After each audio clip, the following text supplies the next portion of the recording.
Welcome, welcome to the Elevated Frequency Podcast. And in today's episode, I am joined by my very dear friend, Aubrey Beck, for a conversation on how food is far more than fuel. It is a type of frequency that we can actually cultivate in our body and in our life. So, Aubrey, who thrives in the high speed world of AI and tech, shares how balancing her blood sugar has radically shifted her energy, focus, and overall presence in her life.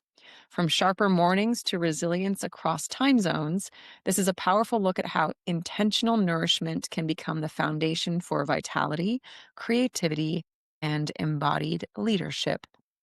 Welcome, my dear Aubrey. It's great to have you. Hi, Shannon. Thanks for having me. This is so great. I like that intro. So smooth. I like food as frequency. I loved that. So thanks for having me. I'm so happy that you're here. I Me have too. been on your podcast. Mhm. A couple of times. No, I've been so lucky to be on your podcast, The Infinite Mhm. Drop. And if you guys Mhm. haven't checked that out, we'll put it in the show notes. Oh, thank you. And I love everything that you talk about. So, on that note, I feel quite honored to have you here, and it's super fun. So fun. My favorite word, fun. So, I think let's perhaps start at the beginning. Hmm. When I first offered you, because you and I had a different arrangement, you actually didn't come to be like, hey, I want to do the Green Door program. I came to you and I said, hey, I want to give you this program and do a trade within our respective professions. Yeah. So before you joined, can you give me an idea of what your relationship to like food and self care looked like? Yeah. Yeah. So, best trade ever, by the way. Like, I had no idea. I was like, oh, this will be good. But I didn't realize how good it would be. So, my relationship to food and self-care. I have not always, but in the last, I don't know, 10 years, I would say, if someone asked me, what's your relationship to food? I would have said, I eat healthy. I take care of myself. I'm really good at self-care.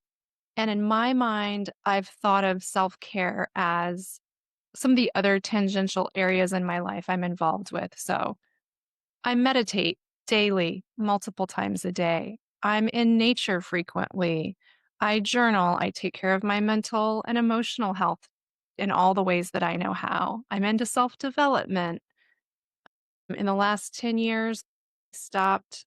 99.99%. I don't eat fast food. Like if there's an emergency in the middle of nowhere and I'm on a road trip, I'll Mhm. have something, but that's not part of my repertoire. I drink a lot of water. I love putting lemon in all my water. I cut down on caffeine. I eat reasonable portions. I try to choose healthy things. So I thought I'm a healthy eater Mhm. and I have a body composition that's pretty fit without having to do much. So I thought, I'm a healthy person with healthy food habits. Yeah, and I have sisters who are really into it. They have families and they're really into eating organic and cooking healthy food. And they from time to time, just because I don't have a family to cook for, Mhm. they would be like, "Hey, have you ever tried this or that?" Or I might stop by and they'll go, "Do you want a little?" They were always kind of offering me little things. And I just thought that's them being sisters. And they would recommend, like, "Hey, can I help you with your shopping or your cooking?" And it was really, now I look back, because they could see that there were key components of what I was doing that maybe they had more, no, definite, not maybe, they definitely had more awareness of. And I think they were noting that I maybe wasn't getting enough of certain types of foods or, fuel sources. So, Right. um, it's really Yeah. my relationship to like self care and food before I walked through the green door, the cool green door.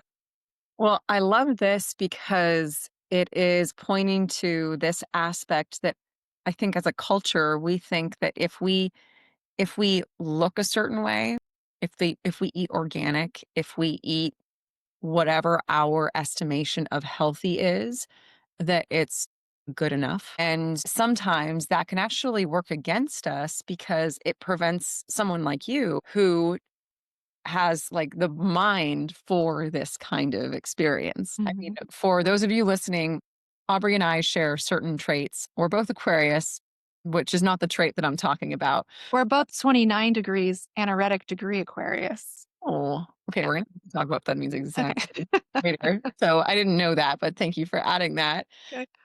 I've worked with so many different individuals through this 12-week experience, and it's always fascinating to me to witness how people pick it up and how people go through taking data and tracking, essentially tracking how your body's responding, tracking how you feel, tracking what you're consuming in your environment from a nutrition or physical or sleep or travel standpoint, menstrual cycles, all of these things. And for you, there was nothing quote unquote wrong for to really like light the fire under your butt to make you go, oh, you know what? I think I'm going to search out a program like the Green Door.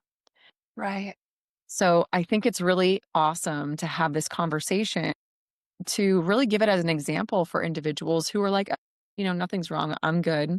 I don't need a program like that because I'm not looking to like lose weight or prep for a endurance race like an Ironman or to prepare for having children or whatever it is. But for you, That's where I was. I was like, Shannon's one of my best friends. I know what she does. Strength and nutrition. I don't want to be a bodybuilder. I don't want big muscles. Mhm. I'm considered like fit and I feel I'm a healthy person. So Yes, that is like, why would I need that? exactly. Right. So once you started, what did you start to notice in your body and your life and all of the things? Oh my gosh. Okay.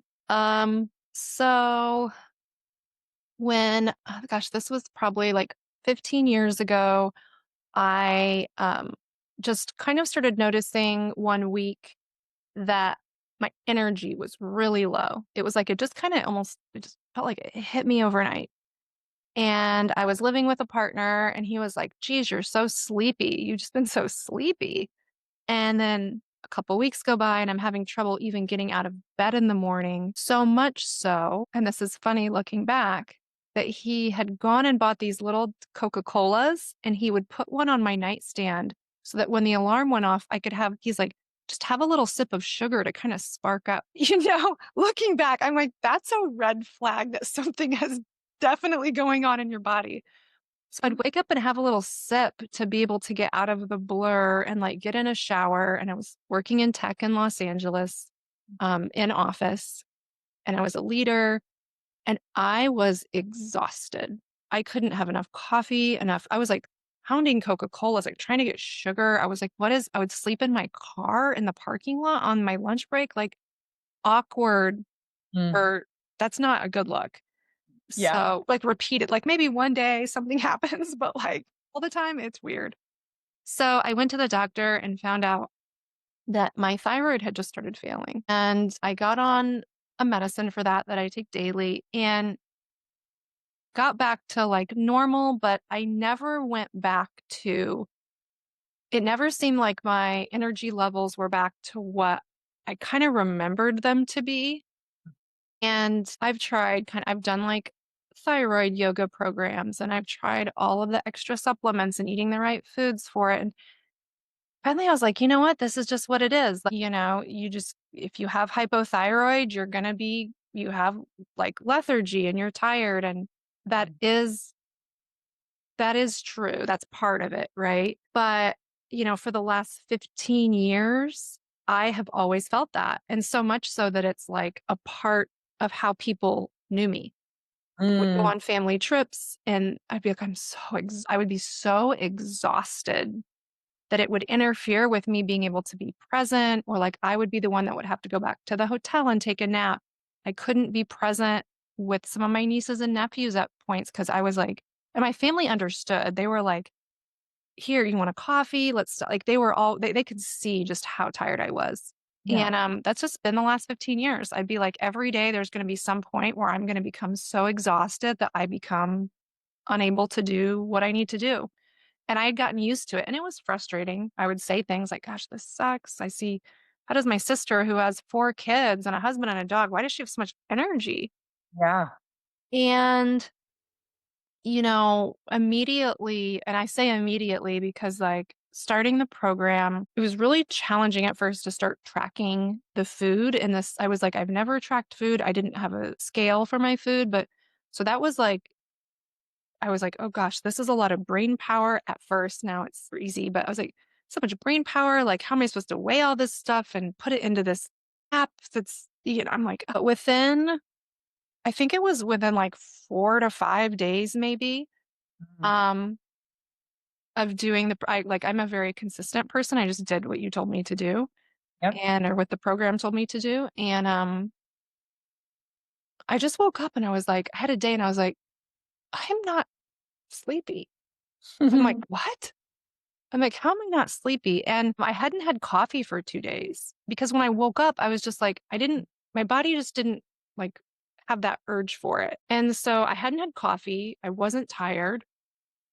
And I was like, what's going on? I was like, this feels weird. Like, what is this? Like, obviously, with talking to you, I was coaching with you, and like, you're like, yeah, it happens that fast, like, because it's tied to blood sugar. And so for me, I mean, there's a million other, I'll let you kind of cue where you want the convo to go, but there's just not a million, but like a lot of other things that started happening. And I was like, this is crazy. So now, I think there was kind of like an initial effect where maybe my body was like, holy shit, we're being nourished, excuse my language, but we're being Yeah, nourished. right. Like, whoa, like something was missing in what I was doing. And I know what it is now, but Yes. I was being nourished at the right time with the right amounts of the Mhm. right things in different combinations. And I still know that there's a little bit of a level I can kind of feel now what the actual thyroid thing Mm, is versus what was not thyroid, but I attributed all of it to that. right, like And a blood it's, sugar balance. yeah, blood sugar balance. And now it's like so minor. I'm like, this could actually also just be age, right? Because as we age, like different things change. So I'm like, this could be like it's just this little thing. And I'm like, this is what I noticed when the thyroid thing first started happening. But again, who knows what it is now? So Oh my it was, gosh. Okay. it was fast. It was fast. It was like, And this is one of the oh god. First of all, yay. I'm so happy it mhm. was that fast. And this is one of the things where as a practitioner in this sharing like this information and supporting people through this journey, it's so interesting for me because I can't tell you that it's going to be like that because I feel like people won't believe me. Like certain I, I would have never believed. I would have thought that I believe you as a person, but I would have thought not for me. That won't happen for me. exactly. Every time I hear someone like you or whoever it is with whatever symptom they're experiencing, who is just kind of resigned to be like, well, I guess that's the luck of the draw. I guess this is what's going to happen. Because that was essentially where I had gotten to when I discovered this nutrition science and started to test it out on myself. And I got to a point, as you're getting to, where I was like, wait a second, why do I feel so good? Uh-huh. Like, I feel good. My skin looks good. Mhm. What I wanted to point to is that I remember you sharing something about your face, that you had this lightness of your face. And I remember every time I would see you in person, I was like, because we weren't on a weight loss track, we're just on a nourishment track. And what's really cool about that is that when you're nourished and your blood sugar is balanced, we're going to see improvements in hair, skin, nails, sleep, Mhm. hormone balance. It's like the body all of a sudden becomes vibrant. Mhm. And I kept looking at you going, you look great. Like, Thank you. Yeah, thank you. like It the was inner glow. Thank you. Yeah, what's so interesting is that other people can see, I think sometimes that type of like difference or change. Yes. So I haven't looked in the mirror and go, my face looks different or it's glowing.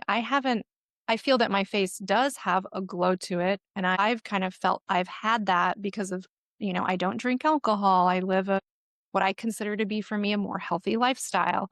But to hear other people saying that, I'm like, okay, so other people are saying something. But what I noticed was, I think what you were referring to is always, again, like 15 years of this, I have felt when I wake up in the morning and throughout the day a lot, I will feel almost like it was felt like there were weights on Mm, like the front of my face, sort of like pulling down. Like, huh. I guess it's like, and I would look in the mirror and expect to see that my face was like drooping, but I would look and my face would look to me like normal.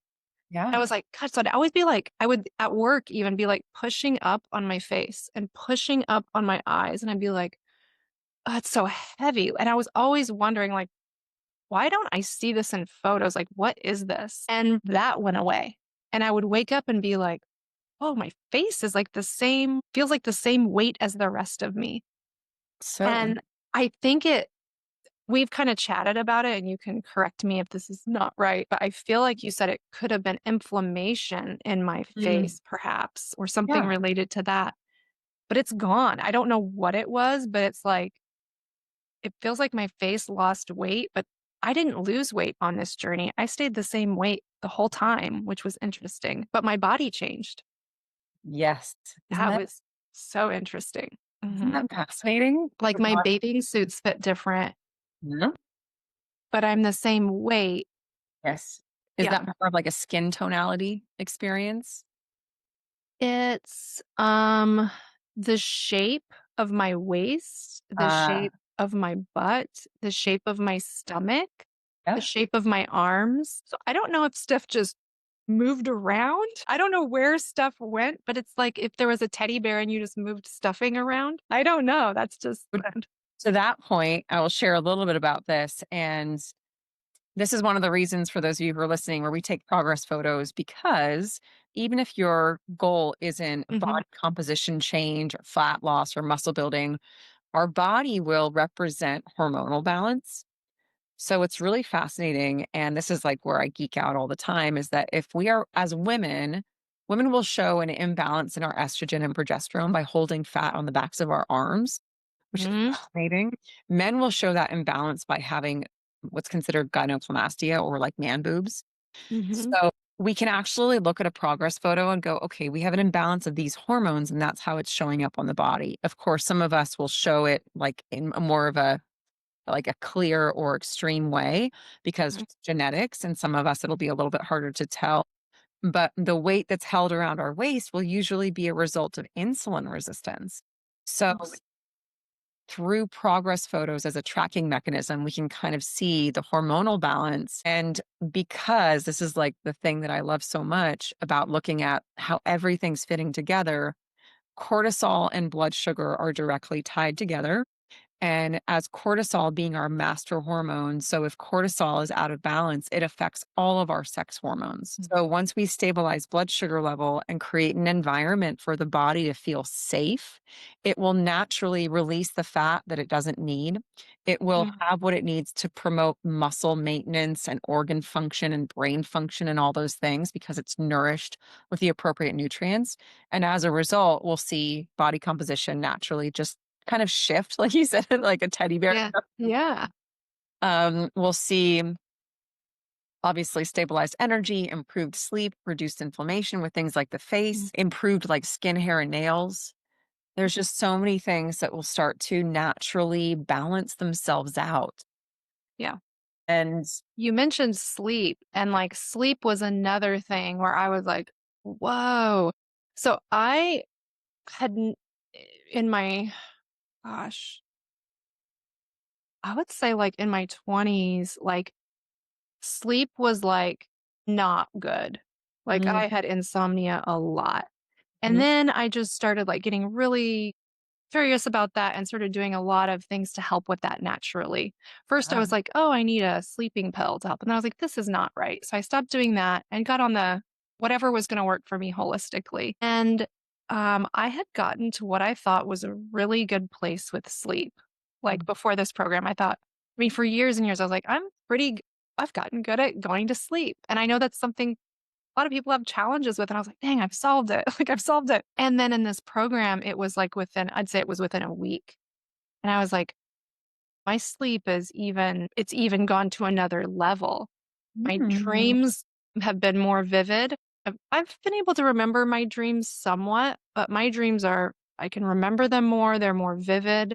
I just have a natural urge to go to sleep a little bit earlier. It's like, and I don't know what that is. Part of me thinks that now that I have a set time to eat, I know that in like 3.5 hours, I'm going to be hungry again. So I don't know if it's something where my brain's like, you better go to sleep or you're going to want another meal. I don't know what it is, but going to sleep earlier is easier and quality of my sleep is better. Like I do not, I mean, I maybe get up in the middle of the night like maybe a couple times a week, maybe, but usually it's like just I'm sleeping through the night and then I wake up when it's time to wake up. And that is different because prior, I would always wake up at least once in the night to like use the restroom, or I would just wake up and be like, I would feel like, oh, I want to go get a scoop. One of my things was like getting a scoop of peanut butter in the middle of the night. I would just be like, wake up and I'd be like, oh my God, I'm starving. And I would just go to like scoop peanut butter in my mouth, drink a little water, and then fall back asleep, you know? And I thought that was, Usual. yeah, like you're asleep a long time. It's normal to be hungry in the middle of the night. So now, but I don't have that. So, I I mean, it's such a it's like what we call our non-scale, victories. I mean, that's a scale mhm, victory because sleep is so important. mhm, mhm. I mean, I know that you implement circadian rhythm tools and you get up and you sit outside and you get sunlight in your eyeballs, and I know that that's Every part of morning, every morning. And I do that a lot in the day too. Like I'll just go out and I put my feet in the grass. I stare up at the sun. Sunset, I try to be outside. I mean, no matter where I am, but when I'm at home, it's just like a routine. Yes, and so for listeners who don't know much about circadian rhythm, when we do get this intermittent, like, exposure to the different spectrum of sunlight at sunrise, and then in the middle of the day, and then in the evening, which, of course, I've learned so much from Lisa about as she's teaching this in Awaken Your Cycles, it really helps us to produce melatonin at night. However, what you're describing in terms of the change, because you were already implementing that, to me is really a blood sugar regulation. But the sleep that you're talking about, I'm curious if you feel like the increase in like being able to remember dreams and having vivid dreams is because you're just staying asleep longer. So your REM has like a greater time period. That, yes, that.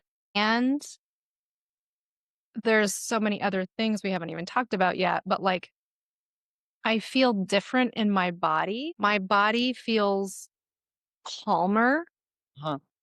like physically. So I think that is feeling like safety to my body, which means, oh, we can fall asleep more deeply and longer Mm, because my body trusts that it knows that there's an alarm clock going off and it's you like food is going to hit water is going to hit my system sometime between like 6:15 and 6:30 a.m.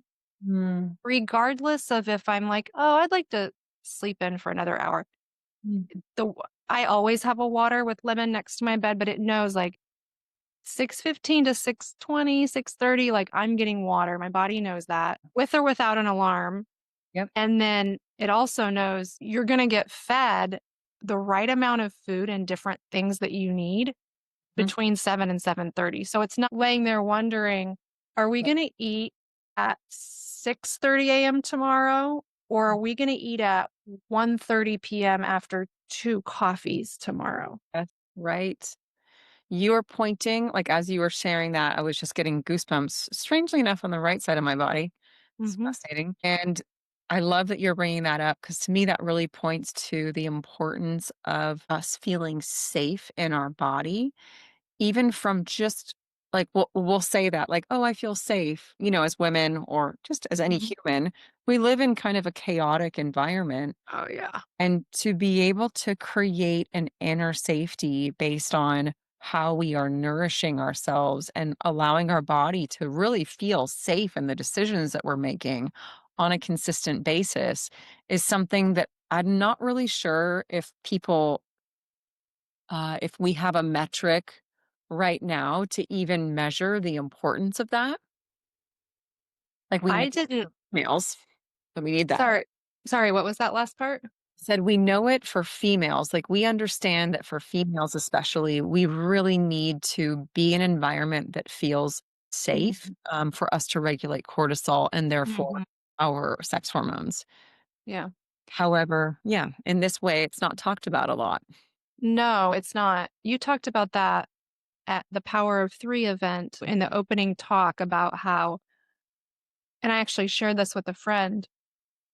She was like really fascinated to learn it, but that women, we map our environment like visually and like Mhm. energetically, we map our environment, or we do our best to map our environment everywhere we go. And that like adds safety to the body. Mhm.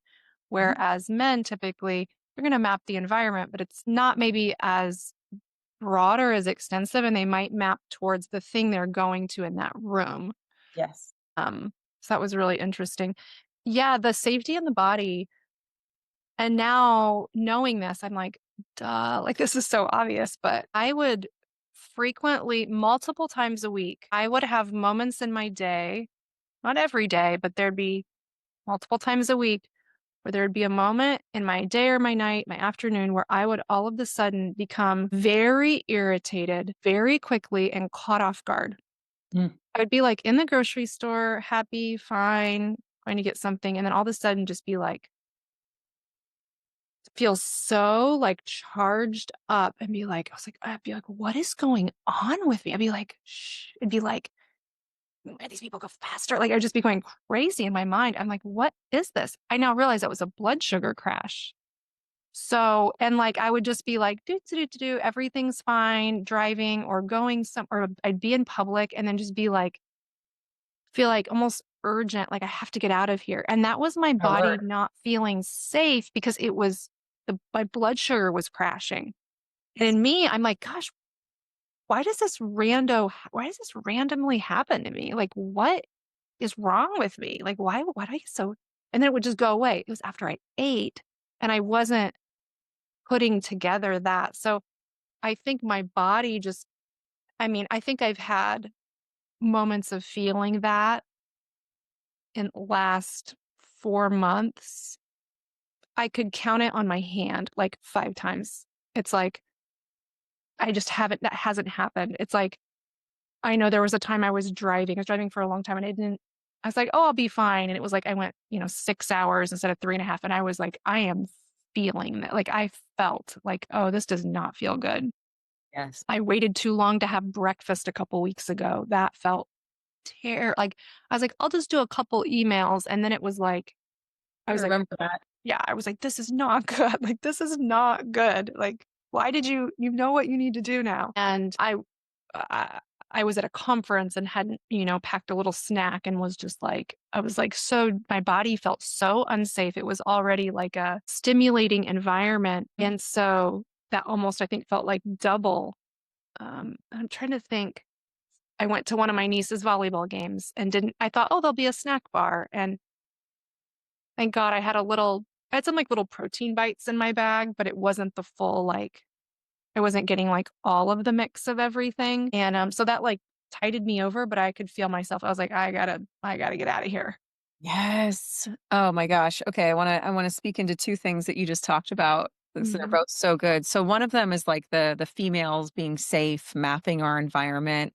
When I first heard this, it was so cool. It was from oh, I'm going to have to cite the author here. She has many books, but some of them are two that are a pairing. It's The Amazing Development of Women and Understanding Men, or some variation of those titles. And I will put them in the show notes. But she calls them berry markers.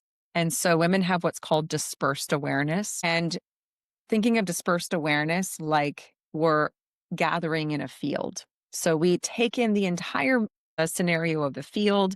We want to smell, we want to touch, we want to understand where everything is, where men will more have single focused awareness. So I notice this personally in my home when I am in an environment and everything is scattered all over the place. I need to clean it up as quickly as possible. Rafa, however, will just do, he will choose like one period of time to do all of it. And I will clean it up as I see it. If it's in my environment, I'm going to take care of it.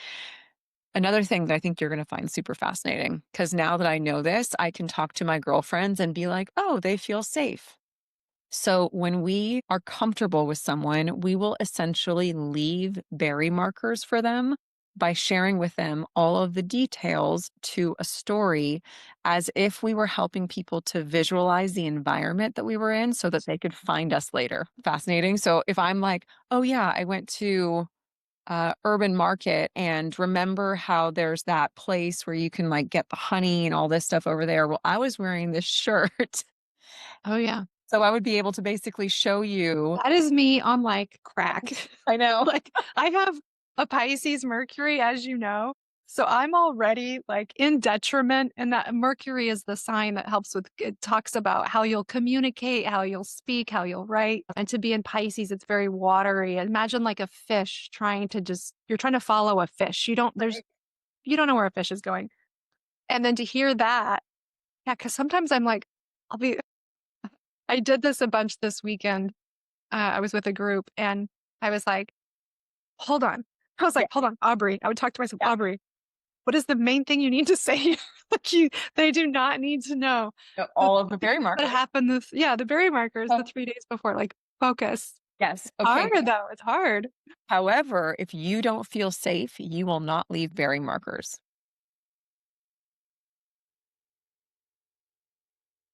I Long felt very pause. safe. I felt very safe. But if you think about it, if you are like in an argument or there's something that's going on with someone in your life and they're like, hey, how was XYZ? And you're like, it was fine. No berry markers because we don't want anyone to find us where we I were. don't want you tracking me. Exactly. So, anyways, I thought that that was so fascinating. So fascinating.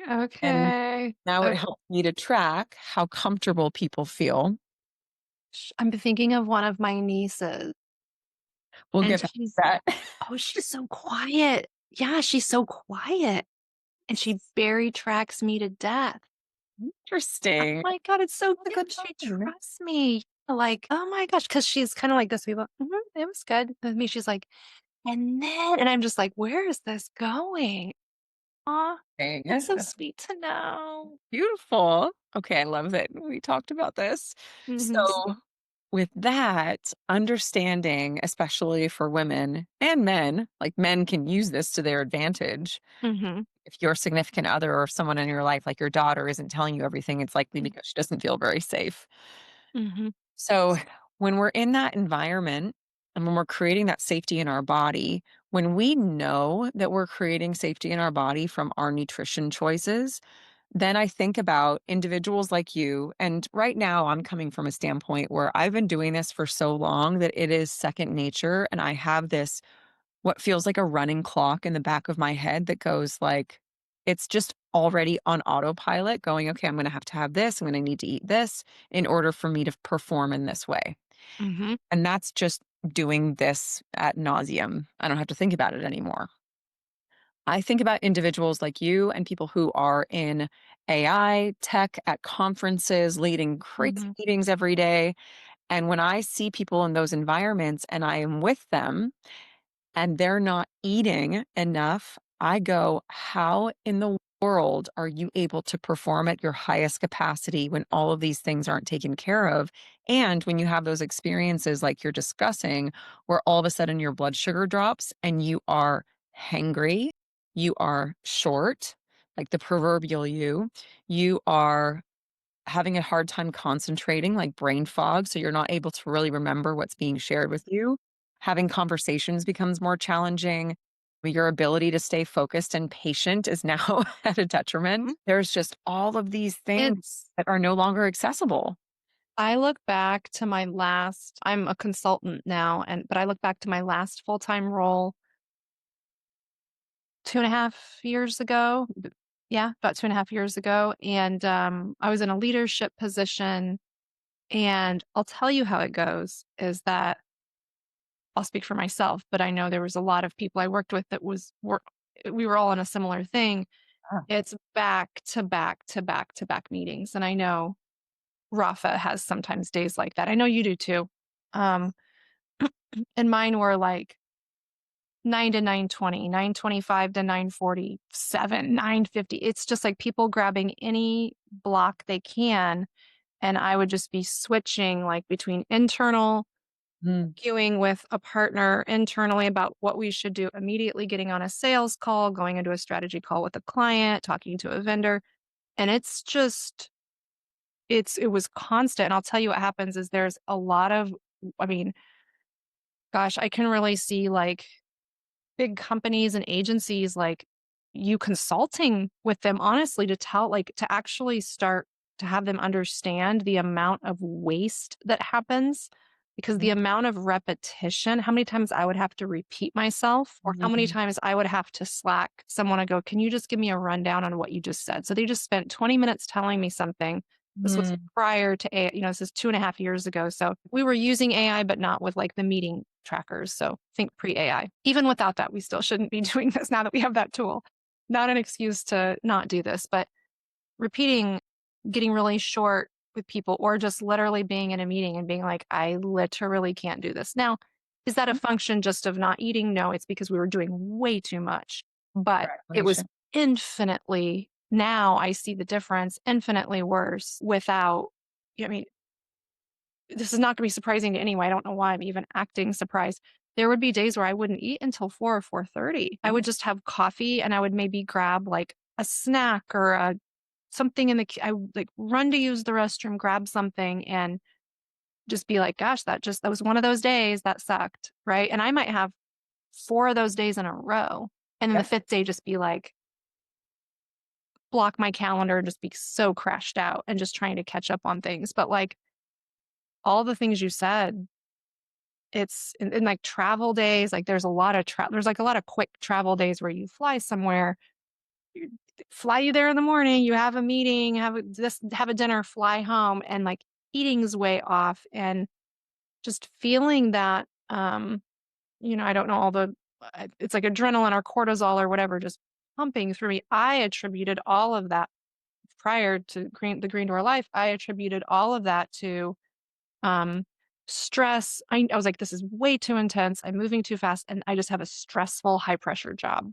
Mm, I think those symptoms still would have been present, but could have been at a much lower degree mhm, had I at least been fueling myself. It's like that would have been reduced to some point. Still not healthy, still not like, oh, eat and then you can work like that.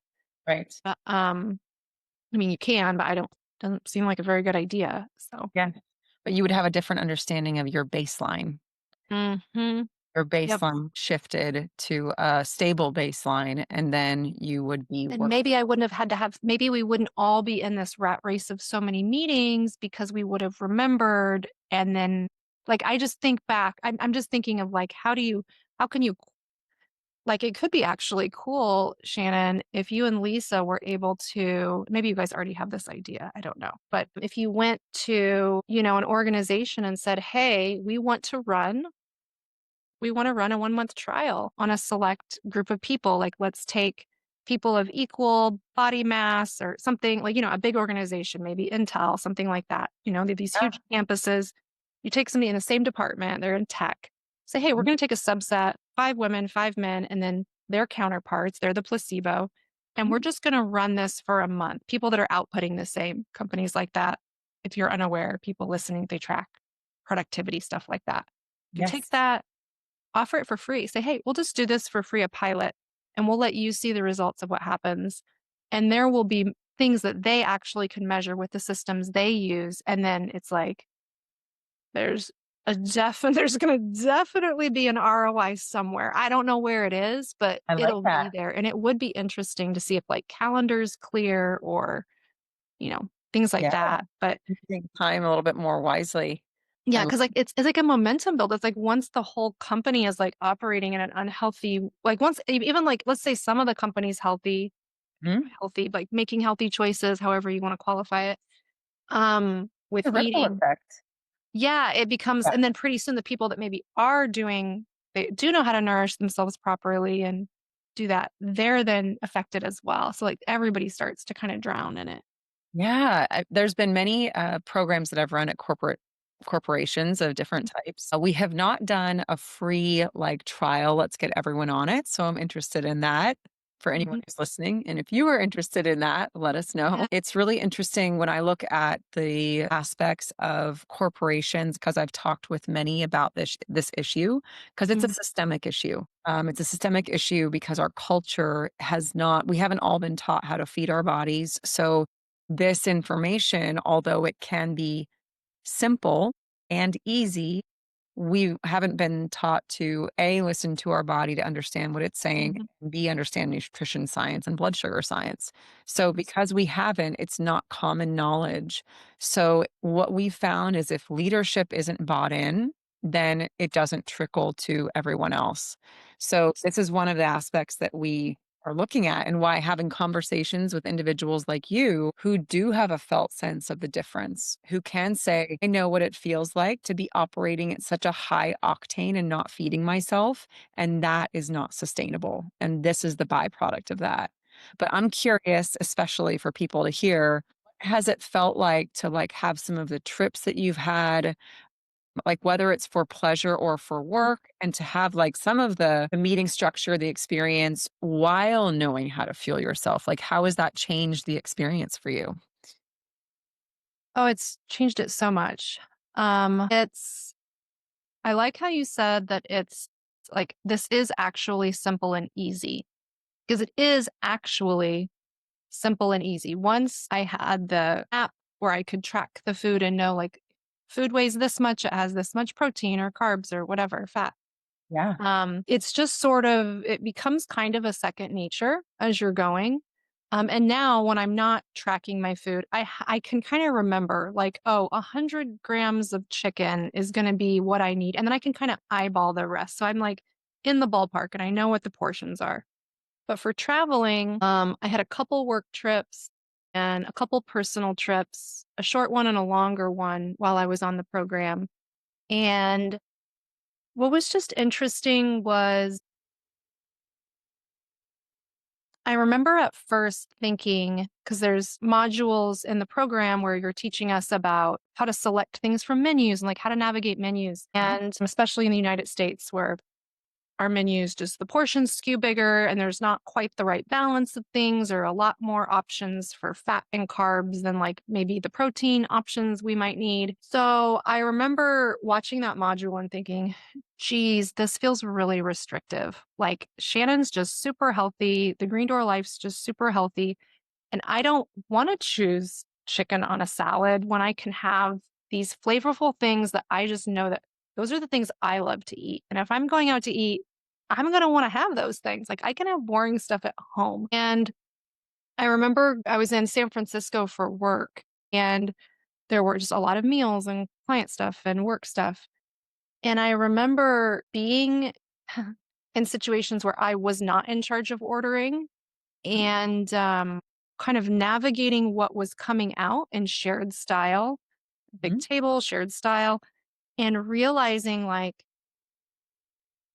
I didn't feel restricted because of the program. I felt restricted because they weren't ordering the things that I knew I actually would feel good if I ate. And then the times I was able to eat alone, like looking at menus was so different. I would go down and I'd be hungry and I'd be like, oh, this is what normally get that like this is what I would normally go to. And I'd just scan the rest. And my brain at first would still think, gosh, this one has what I need, but it's kind of boring. And I'd look at the other one and be like, this will taste good. But there was a felt sense in my body at that point after a few weeks Yeah. where I just knew because I'd been trying different foods and like, oh, what if I mix a sweet potato with my egg in the morning instead of what I normally do? Like, I just had a felt sense of how things felt. And looking at the menu, I can remember one place and it was a seafood place right on the water. And like, I was like, this is what I want to order. And I was like, actually, I'm going to do this. It was a big bowl of salad. And I Mm. still got the seafood. It wasn't that I didn't get it, but I didn't get it on the dripping sandwich that this place is known for, with that I knew would be a lot of grease and a lot of the butter and then the bread. And it sounded good to me, but my body could feel like I was like, I will not feel good if I eat that. I just Yeah. knew it. And I didn't know that I knew that I might not feel great after eating, but I didn't know how not great I actually felt until I'd had more experiences in a row. And I ended up getting like this big thing of shrimp and ceviche and a salad. And I looked around and every table people had like giant pints of beer and like these big burgers. And I was watching them eat it. And I was like, it was almost like I had a dual awareness. Like I was looking at it and I was like, I know that that first sip of beer tastes so good. Like San Francisco sunshine. We're on the pier. Like it's so, I could taste like the IPA. I was like, oh, that's so good. And I could taste the first bite of the sandwich. And then also in my stomach, I could feel how progressively through that meal, Mhm. and I have a feeling that a lot of other people Mhm. would progressively feel Yes. like just heavier and like full, and then leaving and just feeling like, whoa, like I feel so full and like the richness just becoming too much. And so my food came and I was like, it's not that I was like, oh, a giant bowl of salad. I'm salivating. It was more like a calm, like have a little of the salad and tomatoes and kind of get my stomach kind of moving, have a couple shrimp. And then for the ceviche, I was like savoring each bite, and it was still the seafood experience is what I want, and drinking my water with lemon in it. And I left and I got my seafood experience. It felt great. I didn't feel cheated. And I actually was like walking down the pier feeling light. And I thought, thank God I don't feel like what I would have felt like if I'd ordered what I typically order. Yes. And it's like every menu I go to now, like I can't recall. I was somewhere this weekend and pizza was ordered and I was really hungry and I was like, oh, pizza, some pizza. And I went and I picked up a piece of pizza. Not that nothing's wrong with pizza, right? But for my body, I know how I feel after I eat pizza. And I picked it up and I took a bite and I was like, oh, this is delicious. And I went to take a second bite and I was like, this is good. And then I was like, not going to actually feel. I know my body, unless it's like a gluten free or a cauliflower crust pizza and certain ingredients, like I'm not going to feel great. And I just stopped eating it. I was like, so it's not that I can't have a bite of something I love. It's just my brain now just knows like You're being driven by how you wanna feel. feel Yes. Not by what looks good or mm, what there's everybody else is having. And exactly, and allowing like, you are becoming the authority of your own body, mhm. and it's so cool. I wanna reflect a few things because there's layers to this. There's so many layers that unfold and reveal themselves. What you're sharing with that, like, restrictive mindset, a lot of people will come in and they will be like, that conversation with you, "Oh, Shannon's so healthy, XYZ." I likely eat more pizza than most people on the planet, actually, because pizza feels really good in my body. Our Mhm. body digests bread and carbohydrates and usually pineapple and bacon really well. And so I get to enjoy that on a regular basis. Do I have 3 slices? No. I usually have 1 because I know that feels good. If I have more than that, that doesn't feel good anymore. But to your point, I think it's a very common misconception for people to come in and be like, "Oh, it's gonna be salad and chicken, and I should be eating that."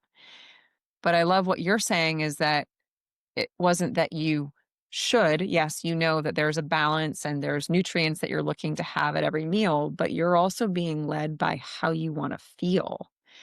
And for those individuals who are like in the sunshine in San Francisco and they're having the burger and the fries and the beer, they might actually be better off having all of those things at individual meals spread throughout the entire day.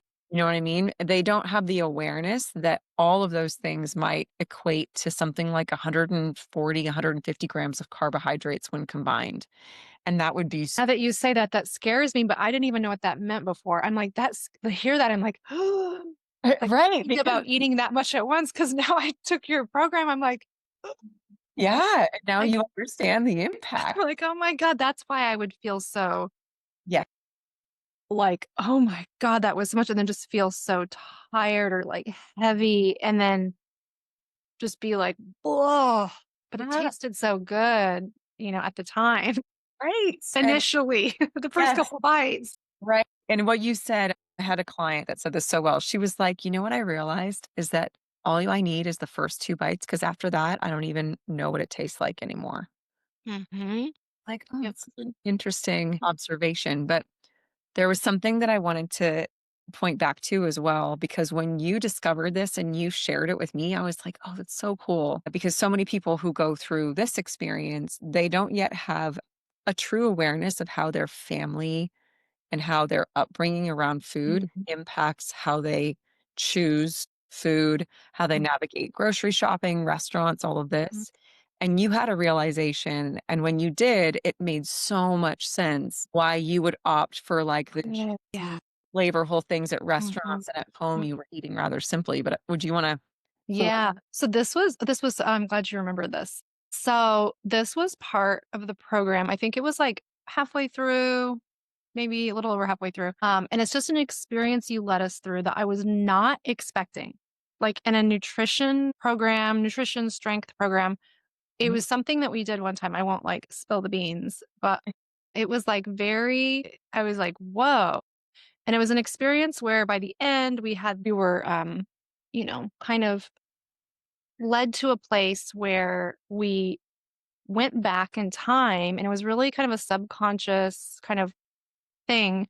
We were taken back to a moment in time when we had a good experience with food and a bad experience with food, and whatever that meant to us. And in that, I was taken back to being a little girl and eating at home. And in my home, we just ate more plain meals. We didn't put seasoning on things. There was salt and pepper. We did like salt and pepper, but it wasn't like seasoning on meat. Like meat was just kind of you ate chicken or you ate fish or whatever.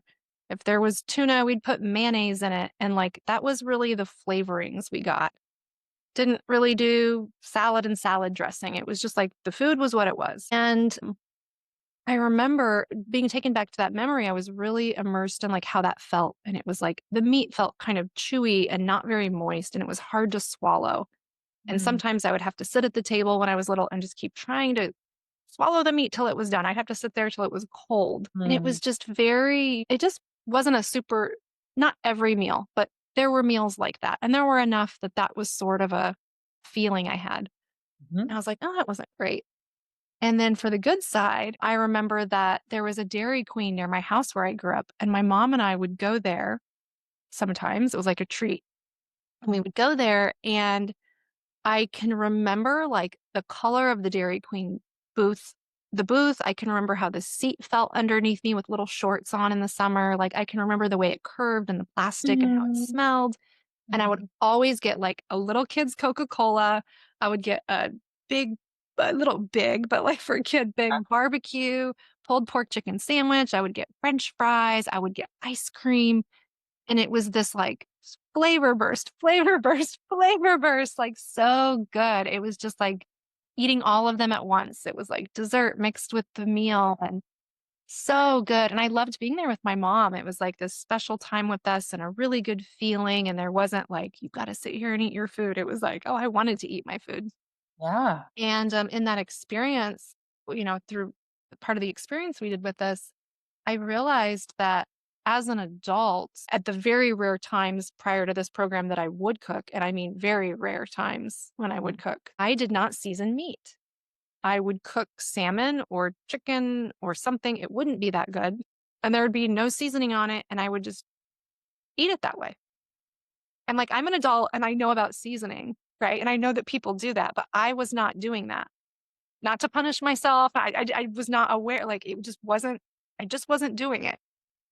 And, I remember sharing it with our group and people being like staring like, "Who's this alien woman on our call?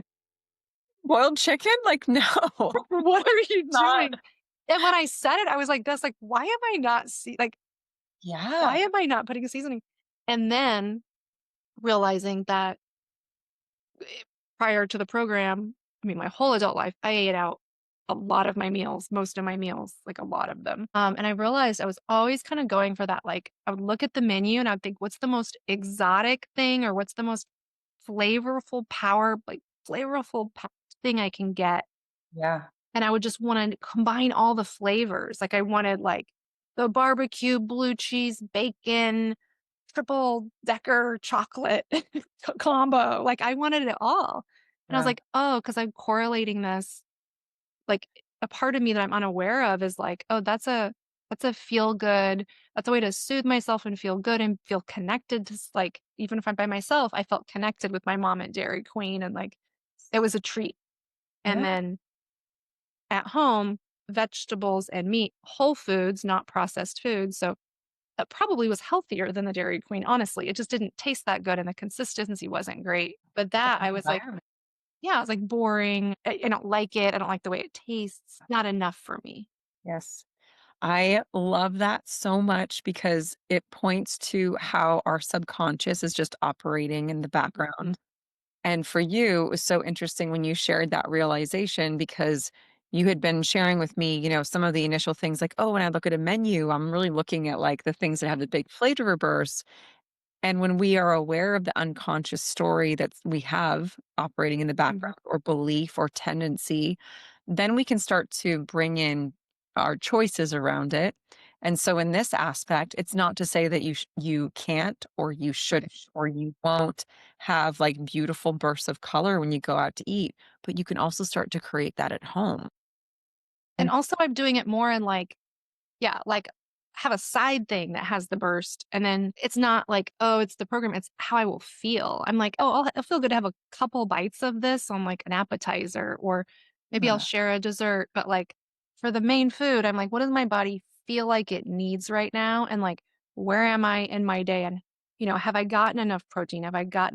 Was I kind of short on carbs in my last meal and kind of overdid the fat? Maybe I need some more, yes. carbs in this meal. So, being like, I "Oh," you know I love hearing you talk about that because that's the exact point. Like, that's what I want everyone to get, and you and I recently went to Costa Rica, Mhm. and I was able to hear and see, we would, like, pop in and out of each other's day, Yeah, yeah. and you're like, "Oh, I just went swimming, and then I went surfing, and then I had this because I knew I needed the carbohydrates, and, like, they didn't have protein at breakfast, and I knew I needed to figure that thing out." That was interesting navigating Costa Rica because we had Mhm. this delicious at the hotel I was at, there was this delicious breakfast that came with it, and it was different every day. So some days it was like protein and carbs, I had everything I needed, and then some days it was like sugary banana pancakes and like a coffee. So I'd be like I'd have a couple of bites of the pancake and then go out and be scavenging for the protein, right? I'd be like, I need protein right now because I knew I'd be doing a lot of physical activities. So within a couple days, I was like, I knew, like, okay, I need to make sure that in my mind I'm timing because this breakfast, I may or may not have the perfect combo, or they may just give me one thing and I need to go supplement the rest. And it was good too, yeah, to know when I came in, like, oh, I'm going to need to bulk up. Like I need to eat way more. And Costa Rica is great. Those plates they have, and they just have like a great mix of like rice, beans, vegetables, and I think they're called casadas. But yeah, like the pollo casada, maybe like the chicken casada was perfect. It's like well over 4 ounces of. It was like enough to like really fuel me for what I needed. But I Ah, knew it's like on vacay, there's some, especially in like more tourist places, there's so many options for all the treats and like all of the peripheral like sugars and carbs, things that I know now that I had just no idea about before. I didn't even know what protein was when mhm.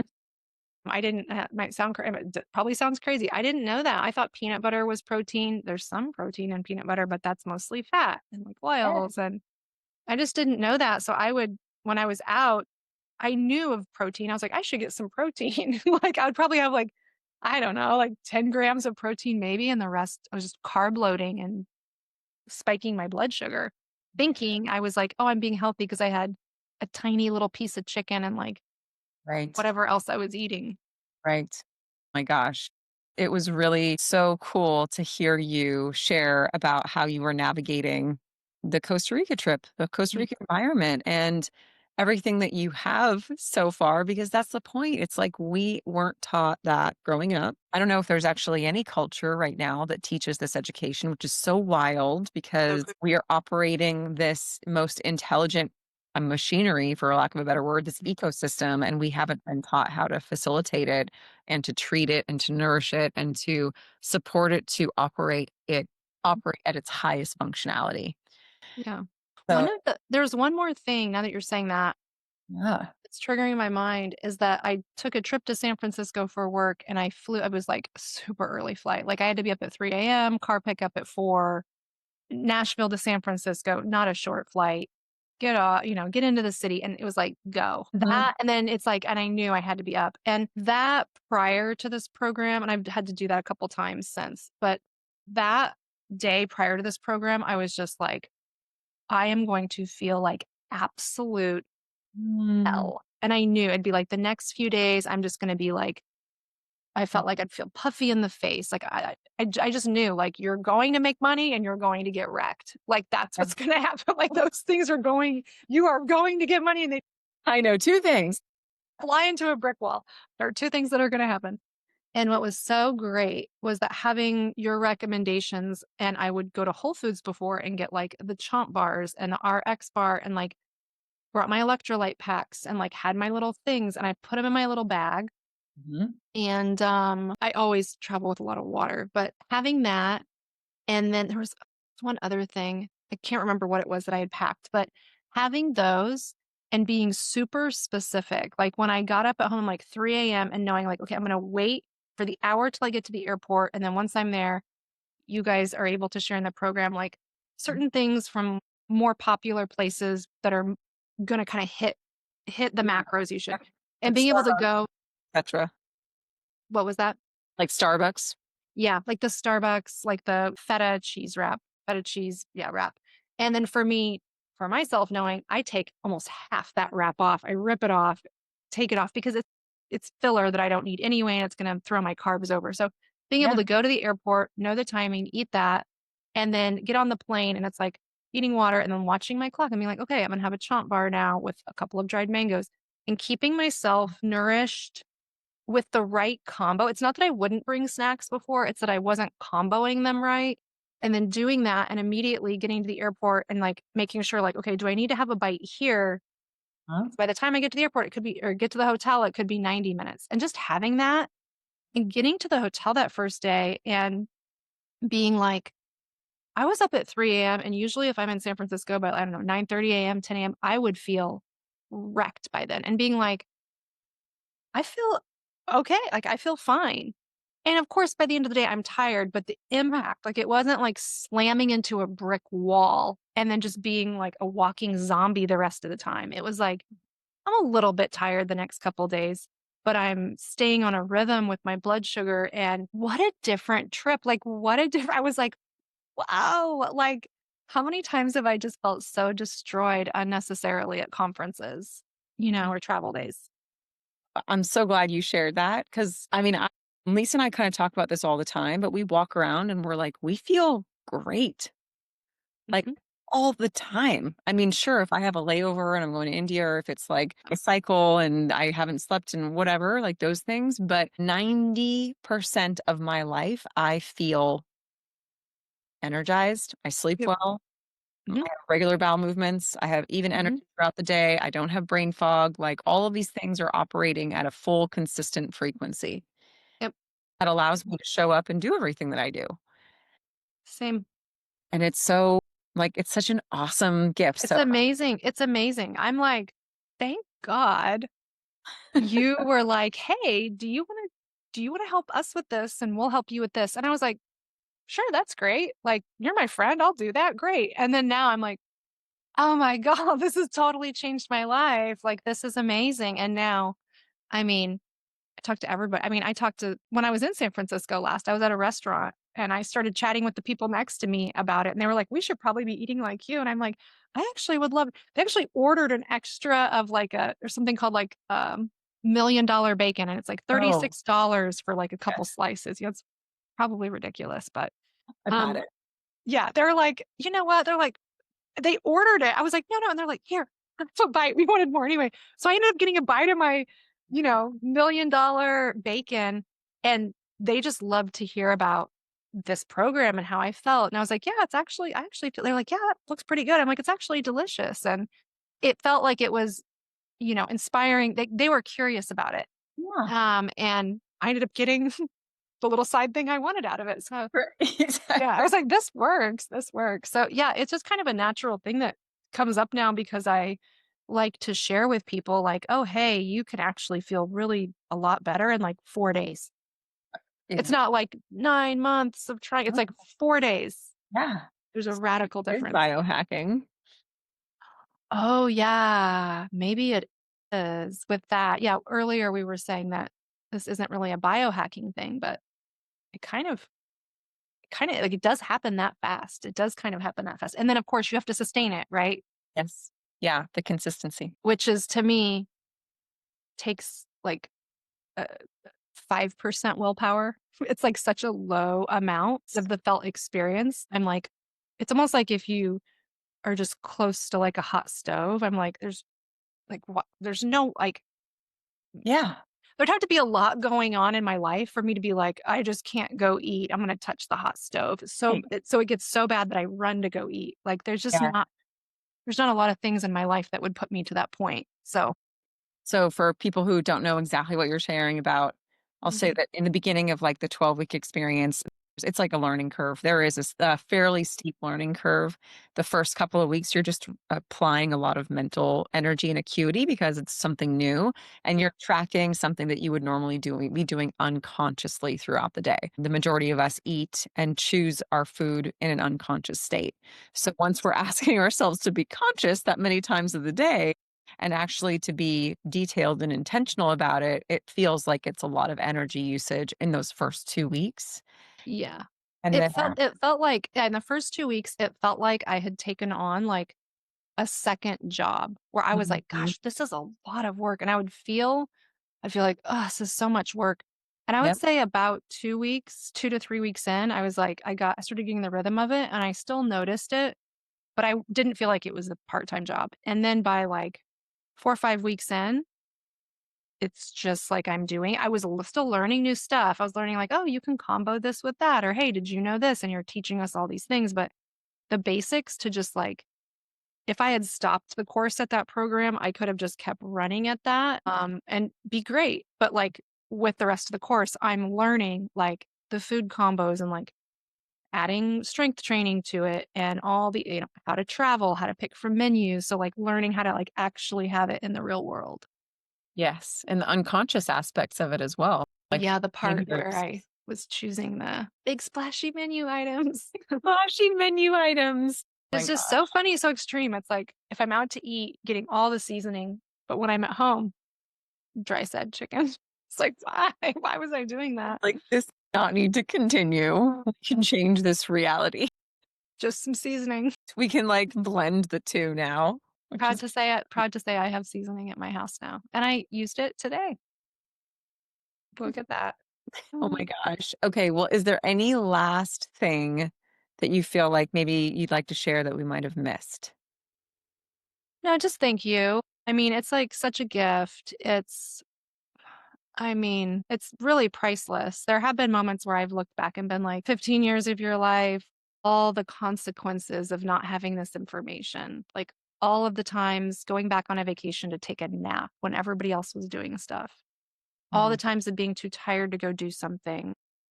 Just rushing around and wasting time, forgetting something, being irritated, this and that. And now it's like, gosh, and just emotionally feeling more stable through the day and better sleep. I'm just like, "Here, at least 15 years. That's 15 years once my thyroid kicked off. My whole life. I'm just like, how would my whole life be different? Like the decisions I made, the relationships I was in, the things I chose, like that mhm. butterfly effect.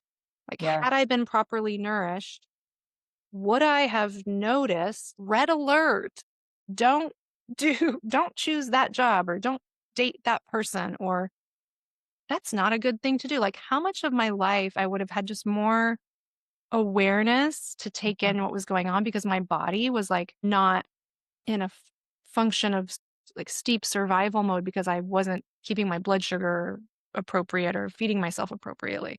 Absolutely. Thank you for sharing that at the end, because that's what actually sparked my idea that well, and desire for you to be on this because just through our conversations and watching how your brain works and how you've absorbed the nutrition and you're already like you were already in certain practices in your like in the past with like the seven flow and you understand the body like you understand energetics you understand to observe yourself like you are someone who does that and once you had this little piece of information I started to see the ripple effect of how you were able to make decisions from a regulated state.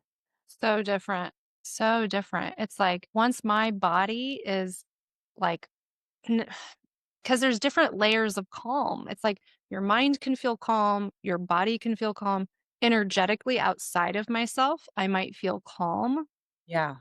but to feel calm, like from like right now, I can kind of taste like a little mushroom coffee. I can taste lemon. Like my stomach has lettuce in it and it has chicken from before. Like I can feel my stomach just feels more relaxed and Mm, I feel more like it's just there and it's not giving like an alarm of some sort. And from that, I'm now able to like gauge people and situations that are more balanced because when my body was more activated, someone who's activated in a not great way, that I'm not going to notice it if they're calm on the outside or have a calm mind. I won't pick that up because it's a match for my body. And now yes. I'm like, I might not know what it is, but I'm like, "Oh, something's not quite right there for me." That is, like, such a huge difference. It's, like, a major difference. So cool. Oh, yeah. My experience as you're sharing with that, and this is so cool because of what you tend to do for a living and just understanding. I mean, you have such a toolbox that you provide with like your consulting practice. But what I know you to be as a individual and as a friend is to basically be able to connect dots that people can't see themselves. The clearer that you are as an individual, the more clearly you're going to be able to connect those dots. And I think just understanding that that's an option for people out Mhm. there and that they don't have to be in the state of like high anxiety or fight or flight or brain fog or emotional irregularity. If that's their experience, there might be like a simple and easy way for them to move into a high performing state that feels a lot more safe and clear in their system. Yeah, and I would say I wouldn't have even said before, yes, and I wouldn't have even said before, "I'm stressed out," or this. But now Right. looking back, what I thought was normal for my whole life was to, like, wake up and either be in a good mood or a bad mood.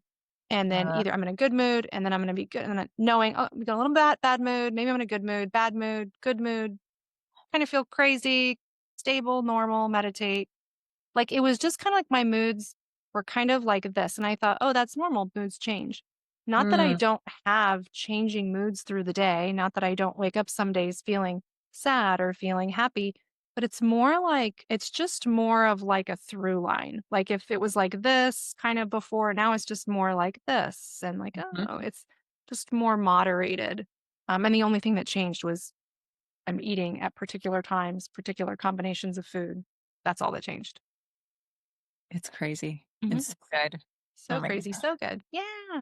Thank you, my dear. This was so Yeah, of great. course. This was so great. Thanks for having me on. This is so much fun to talk about. I love sharing it, and I hope a lot of people get to hear it. And, if you have little clips, I'll share it on my LinkedIn too, so people can hear it on the LinkedIn. Hear it on the LinkedIn. Absolutely. Yeah. Beautiful. Well, for our listeners, thank you so much for joining. We hope you enjoyed this. If you have any questions or insights or also your own personal experiences to share, we'd love to hear them. Mhm. And thank you so much, Aubrey. This was Yeah, so thanks, fun. Shannon. So great. I'll see you soon. All right, guys. Thank you. Bye.